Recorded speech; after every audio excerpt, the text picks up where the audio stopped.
Delhi have won the toss, decided to bat first. Is it just a reverse jinx when everything's been going wrong? Shaun Pollock, Joy Bhattacharjya, who wants to take this question first? Go, Joy. Yeah, look, I think it's just very interesting. The moment they said it, two things I noticed. One was when he was out of the toss at that point in time, Shreyas did not even remember his complete team. So he's saying that, I've got in Praveen Dubey, and then he doesn't remember the second player. It shows you how, he is a bit stressed. For a young kid, it's not an easy thing to be, in that kind of a situation. So that is one. But the other, even more interesting one is that my sense is that they feel they have an inexperienced middle order.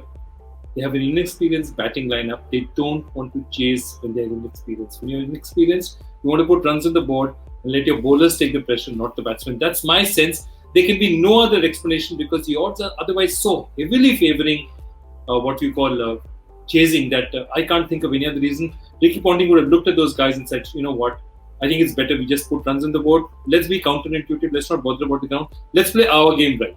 And I think that's what he would put.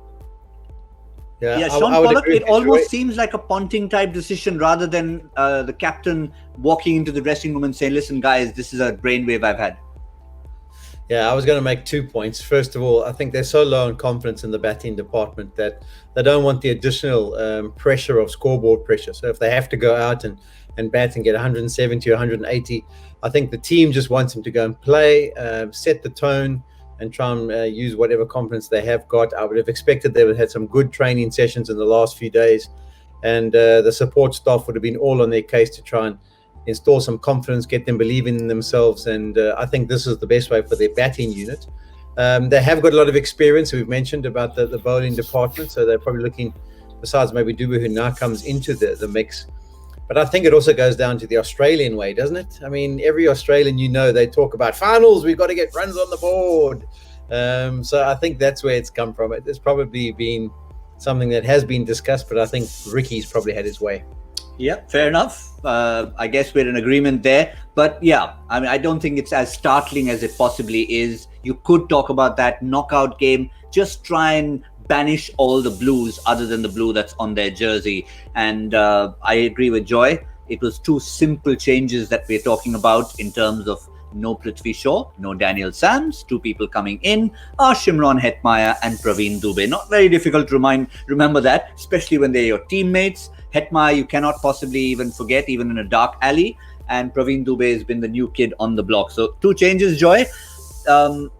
Interesting. One, you've got this explosive, experienced player, and the other, you're throwing in a youngster in the deep end. Yeah, look, we spoke exactly about this change a few days back, and we said that this is the only way that it can possibly work. The only way it can possibly work is have a situation where you take away Sams, because Sams is the only bowler who's doing nothing for you, and despite his great international reputation, he's not getting that respect. Guys are actually going after him. So they're saying if they're going to go after batsmen, let them at least go after somebody like a leg spinner who's not easy to get hold of in this ground. If he strikes ball slightly wide and starts pushing it away, turning it away from the batsman, for you to be able to get contact and to really give it a whack is not that easy. So if that bowler, if Praveen Dubey, he's not a kid, mind you, he may not have had that much experience. He's 26, 27 years old. So he knows what to do, and they'd rather him than Sams and then get Hetmyer in, because Hetmyer does not allow himself, he's not the kind of batsman to bog himself down with what's happened, what's not happened. He's going to go, he sees the ball, if it's worth being hit, he'll hit. So I think these are good changes for them. I mean, you could have debated whether they kept Rahane or Shaw. I tend to agree that Rahane was also a better choice than Shaw in the circumstances. Yeah, 50-50 call. 3 points for me. I think after watching the last game that took place at Abu Dhabi, I'm not sure if it's the same surface or not, but we saw all the spinners play such a good role. Zampa came in, the leggies, everyone really did go well. So it makes sense. I think that at this stage of the tournament, wicket's probably worn, get him in, he'll probably be more effective. Secondly, to get Hetmyer back in, I like the thought of two left-handers in the middle overs there. I think Nadeem and Rashid have been brilliant in tying up the right-handers in particular. So I think the left-handers might just give them a bit more freedom to alternate.